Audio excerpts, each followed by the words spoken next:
Students, let's start with the chapter number 5।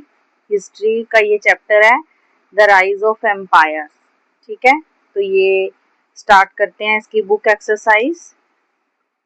So firstly start करते हैं multiple choice question से। So the first MCQ is, what is the primary difference between an empire and a kingdom? So इसका ए option A है empire control multiple kingdoms under one rule. B है empire have elected rulers. C kingdoms are always larger than empires. और D इसका है kingdoms have no military. तो what is the primary difference between empire और kingdom में ये difference होता है कि जो एम्पायर होता है बहुत सारे किंगडम से मिलके बना होता है। ठीक है, सो नेक्स्ट है which resources was crucial for Magadha's rise to power? कौन से जो रिसोर्सेज थे बहुत क्रूशियल थे मगधास के लिए? सो गोल्ड, सिल्क, आयरन और salt. So iron is the right answer. So third है what was Kautilya's famous book on governance called? Kautilya की जो फेमस बुक थी उसका क्या नाम था? शासन की जो बुक थी उसकी गवर्नेंस की। तो ए ऑप्शन है वेदा, बी है अर्थशास्त्र, सी उपनिषदा, डी महाभारत। तो द राइट आंसर इज, जो फेमस बुक थी कौटिल्य की वो थी Arthashastra. Fourth is Ashoka's edicts were primarily written in which language? Edicts का मतलब होता है ऑफिशियल ऑर्डर्स। तो जो अशोका की जो एडिक्ट्स थी वो फर्स्टली कौन सी लैंग्वेज में लिखी हुई थी? तो ए ऑप्शन संस्कृत है, बी ग्रीक, सी तमिल और D Prakrit. So Prakrit is the right answer, क्योंकि प्राकृत उस टाइम पे वहां के लोगों की आम बोलचाल की बोली थी।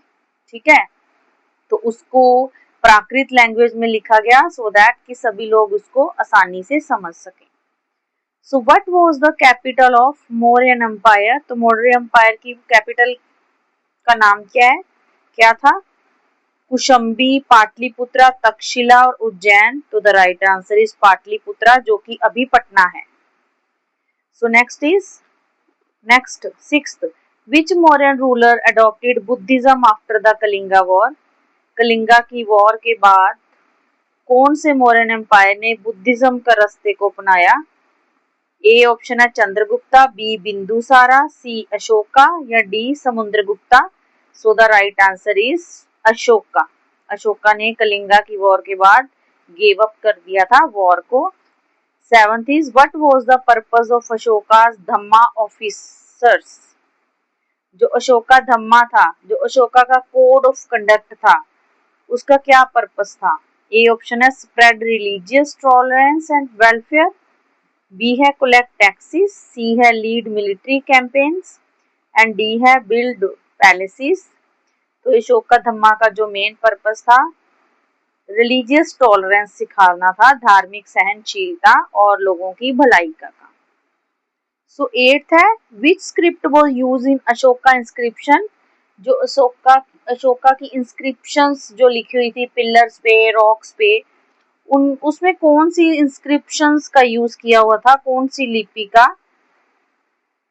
तो ए ऑप्शन है देवनागरी, बी है लेटिन, सी है पर्शियन एंड डी है ब्राह्मी। तो अशोका इंस्क्रिप्शन में जो स्क्रिप्ट यूज हुई थी वो ब्राह्मी स्क्रिप्ट थी। सो जो ब्राह्मी स्क्रिप्ट थी वो सब एंशियंट स्क्रिप्ट थी, सभी स्क्रिप्ट से जो सबसे पुरानी। सो नाइन्थ है what was the main economic activity of guilds shrines in ancient India? जो गिल्ड्स थे, जो श्रेणीज थी एंशियंट इंडिया में, उनका इकोनॉमिक एक्टिविटीज क्या थी? ए फार्मिंग है, बी ट्रेड एंड क्राफ्टमैनशिप है, सी माइनिंग है और डी फिशिंग है। तो गिल्ड क्या होती थी? एक ग्रुप ऑफ ट्रेडर्स होती थी। तो इनकी जो मेन इकोनॉमिक एक्टिविटी थी वो फिशिंग थी। टेंथ है why did Alexander the Great, जो कि सिकंदर के नाम से जाना जाता है, army refuse to advance beyond the Beas river, Beas river से आगे बढ़ना उन्होंने क्यों मना कर दिया? So advance beyond the Beas river. A है fear of Magadha's elephant, B है soldiers were homesick and tired, C Porus defeated them, या D they ran out of supplies. तो इसका राइट आंसर है B, soldiers were homesick and tired. इतने युद्ध लड़े थे अलेक्जेंडर ने कि उनके जो सिपाही थे वो होम सिक हो गए हुए थे और थक गए हुए थे, अभी वो अपनी कंट्री में वापस जाना चाहते थे।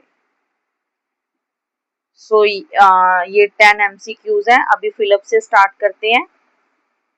The word empire, the word empire comes from the Latin term dash meaning supreme power.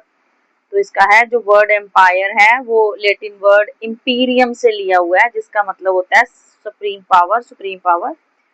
Number 2 है Kautilya's famous book on statecraft is called. Kautilya की जो फेमस बुक थी उसको बोलते थे, उसको कहा गया है अर्थशास्त्र। तो थर्ड है अशोकास एडिक्ट्स, अशोका के जो ऑर्डर्स हैं वर primarily written in the dash language, तो Prakrit language. The capital of Mauryan empire was dash, तो ये पाटलिपुत्र है। Ashoka's adopted the policy of, कौन सी पॉलिसी को अडॉप्ट किया था? Dash after the Kalinga war, dhamma. Dhamma में बहुत सारी टीचिंग दी गई है, कोड ऑफ कंडक्ट है कि रिलीजियस टॉलरेंस रखनी है, अपने पेरेंट्स का आदर करना है, किसी को जीव को मारना नहीं है, लड़ाई झगड़ा नहीं करना, नॉन वायलेंस। तो 6 है द ब्राह्मी स्क्रिप्ट वो यूज्ड इन डैश इंस्क्रिप्शंस, तो जो ब्राह्मी स्क्रिप्ट है वो यूज की हुई है अशोकास इंस्क्रिप्शंस में। 7th है the Mauryan army relied heavily on, किस पे डिपेंड थी मौर्यन आर्मी जो थी डैश फॉर वॉरफेयर, युद्ध के लिए सबसे ज्यादा किस पे यूज करती थी, किस पे डिपेंडेंट थी? तो elephants. The dash trade route connected northern and southern India, so Dakshinapatha था, जो दक्षिण का जो ट्रेड रूट था वो कनेक्ट था नॉर्दर्न और सदर्न इंडिया से। 9th है Ashoka appointed special officials called dash to promote moral governance, Ashoka ने स्पेशल अपने जो धम्मा को प्रमोट करने के लिए क्या रखे हुए थे ऑफिशियल्स? तो धम्मा आंसर है, धम्मा महामंत्रा इसका आएगा, call dhamma mahamatra to promote moral governance, लोगों को नैतिक शिक्षा देने के लिए। The lion capital of Ashoka is now the national emblem of dash, तो जो लॉयन कैपिटल है अशोका की नेशनल एम्बलम है अब इंडिया का।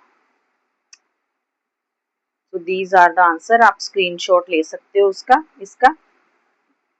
So state whether it's true or false. Ashoka's edicts were written in Sanskrit to appear to priest and scholar. तो ये totally wrong है, false.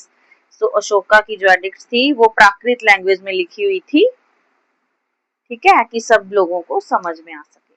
So second है Kautilya's अर्थशास्त्र only focused on military strategies and ignored economic policies. This also wrong. कौटिल्यज अर्थशास्त्र में military strategies को ही नहीं focus किया गया था, इकोनॉमिक पॉलिसीज में भी फोकस किया गया था।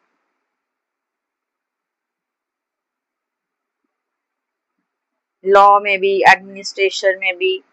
The Maurya empire used elephant in warfare which gave them an advantages over their enemies, मतलब एलिफेंट यूज करते थे जिससे उनकी, so this is true. Ashoka's Dhamma promoted tolerance and welfare but did not include animal protection. So जो अशोका धम्मा है promote करती थी सहनशीलता को, लोगों की भलाई को, पर एनिमल प्रोटेक्शन को नहीं प्रमोट करती थी, टोटली फॉल्स है।